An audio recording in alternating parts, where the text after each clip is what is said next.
अगला कवि के रूप में धीरज पंडित जी का आमंत्रित करे छे।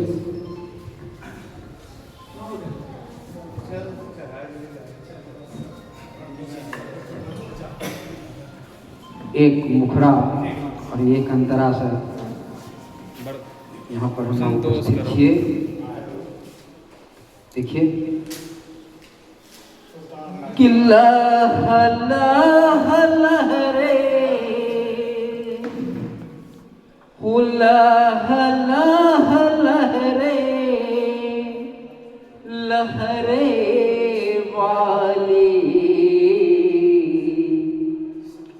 हमरो खेतों के आरी लहरे वाली हमरो खेतों के आरी लहरे वाली लह लह लहरे लह लह लहरे लहरे वाली हमरो खेतों के आरी लहरे वाली।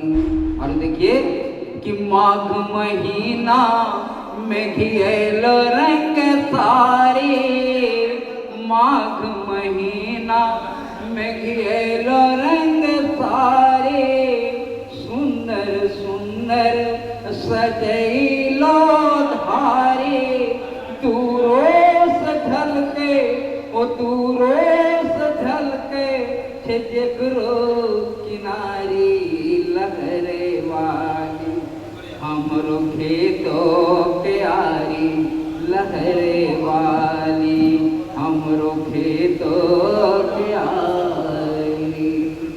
धन्यवाद। बहुत बहुत आभार। अब आग्रह करबे कैलाश मंडल जी से अपना आगे चित्र रचना के पाठ करिए।